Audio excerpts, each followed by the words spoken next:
Hi, I'm Barb, and this is Angie, and we are volunteer naturalists here at the Horicon Marsh Educational Center in Horicon, Wisconsin. Today, Angie and I are going to share the book Around the Pond, Who's Been Here by Lindsay Barrett George. After I'm done reading the book, Angie's going to take us on a little tour around the pond.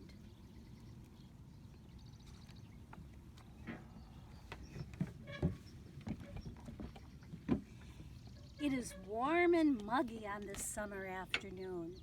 "Cammy," says William, "Mom says if we pick enough blueberries, we can make a pie for dinner." "Let's go," says Cammy. So off they go. Cammy and her brother grab their berry containers and follow the old deer path that circles the pond.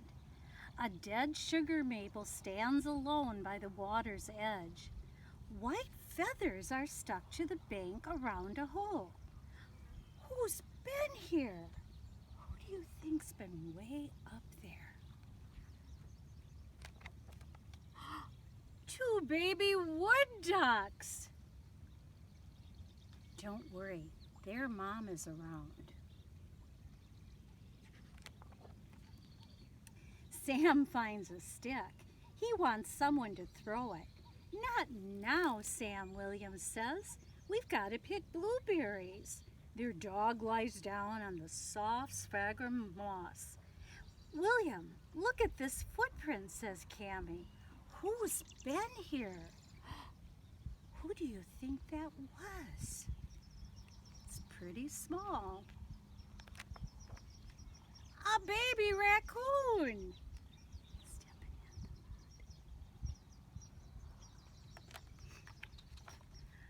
A tree has fallen across the path and into the pond. William dangles his feet in the water. He sees a shallow crater at the sandy bottom. Who's been here? And he sees this little crater here on the bottom. A sunfish.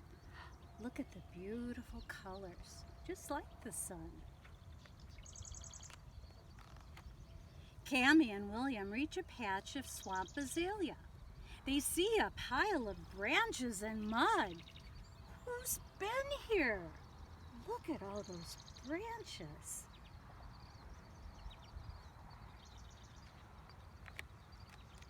A beaver. Look at him. Continuing to build. Those are called beaver dams.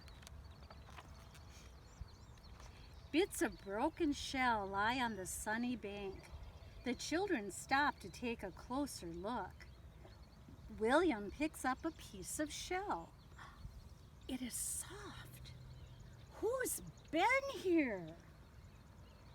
You would think shell would be hard, but that's soft.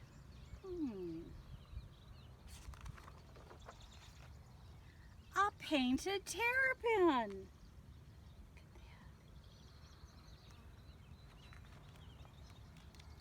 Cammy and her brother stop in front of a large blueberry bush. They pick and eat. Oh, Sam likes blueberries too. Cammy points to a long, filmy shape caught on the branches. Who's been here? Ooh, look at how it wraps around.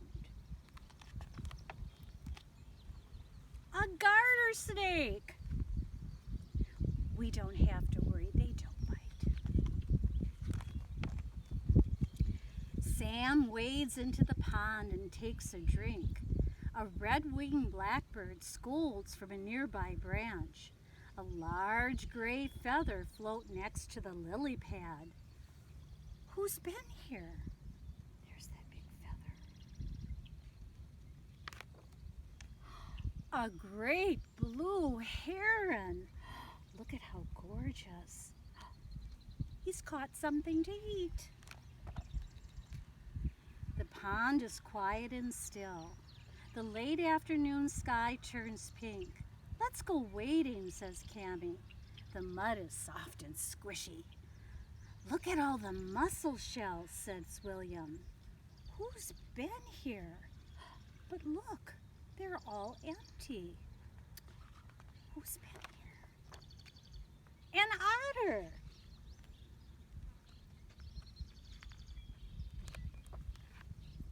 Cammie and William reach the dock. They have eaten most of their blueberries.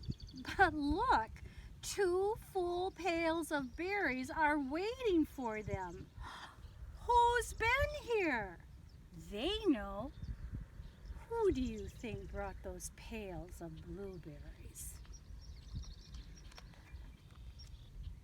Come and join us, calls their father, and in they go. They saw lots of cool things around the pond. They saw a wood duck house, the track of a raccoon, a shape of a sunfish, a beaver building his dam, a painted terrapin or turtle. They saw the skin of a garter snake. They saw a great blue heron.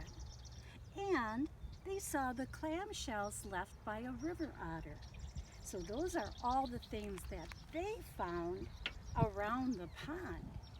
Now Angie is going to take us just around our little area here to show you what we might find. Yeah, we're going to take a look and see what we can find close to our spot here. And it just gives you a hint of what you will find if you take a hike around the marsh. Oh, I spot something down here. Oh my goodness, we were talking about terrapins. Well, this is these are snapping turtle eggshells.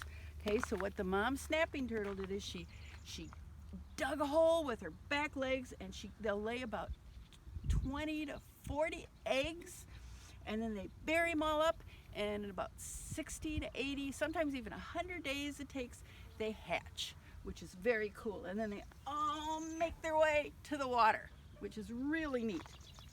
Now, let's see what else can we find. Oh, I see feathers. What kind of bird do we have at the marsh? It's here all the time. Oh, you're right, it's goose, the goose feathers. So we have a bunch of geese. We have 2 kinds of feathers you're gonna find.